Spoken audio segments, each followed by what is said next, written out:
फिर से आप सभी दर्शकों का अन्नदाता के खास कार्यक्रम में स्वागत है।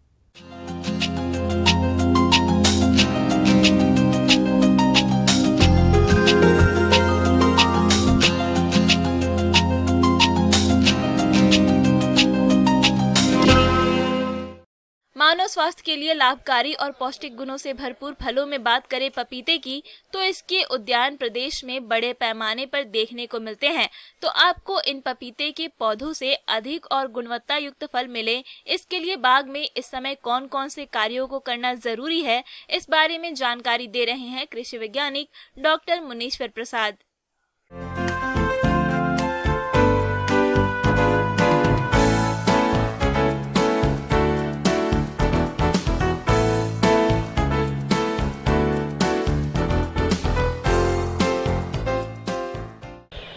जैसा कि आप देख रहे हैं कि अभी हमारा क्षेत्रों में और किसान के खेतों में थोड़ी ठंड का एहसास हो रहा होगा, और जो किसान भाई पपीता के खेती कर रहे हैं, पपीते के जो भी खेत हैं उसमें सिंचाई की समुचित व्यवस्था हो, नमी हमेशा रहना चाहिए।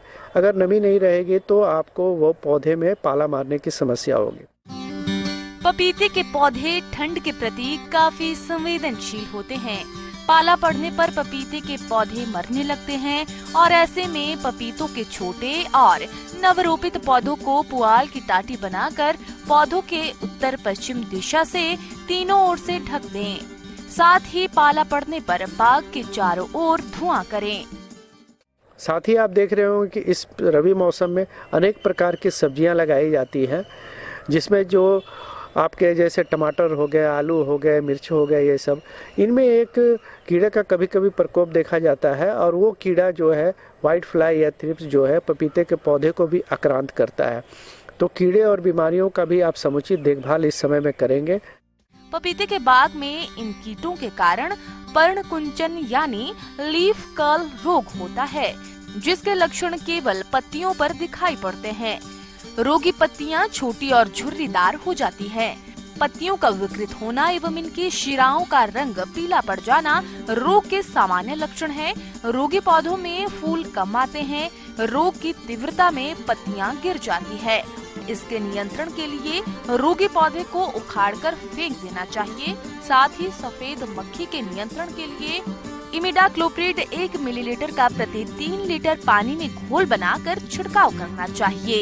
इस समय पपीते के बाग में चूर्निल आसिता रोग का प्रकोप होता है। ये रोग ओडियम यूडिकम कैरिकी नामक कवक से होता है। इससे प्रभावित पत्तियों पर सफेद चूर्ण जमाव हो जाता है, जो बाद में सूख जाती है। इस रोग की रोकथाम के लिए सल्फेक्स 3 ग्राम प्रति लीटर पानी में घोलकर छिड़काव करें। और एक ये जो समय है आपका, ये ध्यान देने की बात ये रहेगी कि आप अभी इसमें ज़्यादा से ज़्यादा खरपतवार निवारण जरूर करेंगे कि इस समय खरपतवार नहीं हो और कीड़ों का प्रकोप नहीं हो।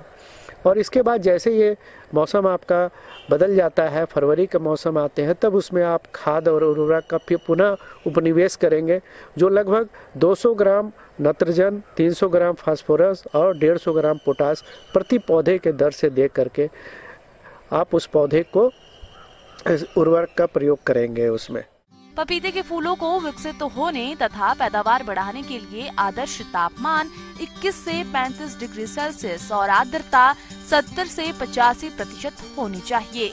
इससे कम या ज्यादा तापमान होने पर पपीते के फूल गिरने लगते हैं।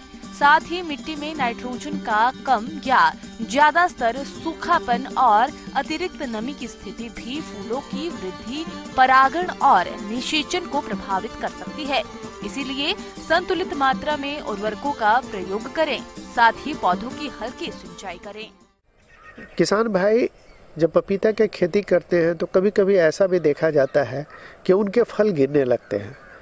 तो आप मिट्टी जांच करा करके उचित पोषक प्रबंधन करिए, और साथ ही आप प्रति पौधा 200 ग्राम बोरेक्स का उपयोग पौधे के लगाते समय आप करते हैं तो बहुत ही अच्छा रहेगा, या आप लगाने के 3 महीने के बाद आप इसका उपयोग कर सकते हैं।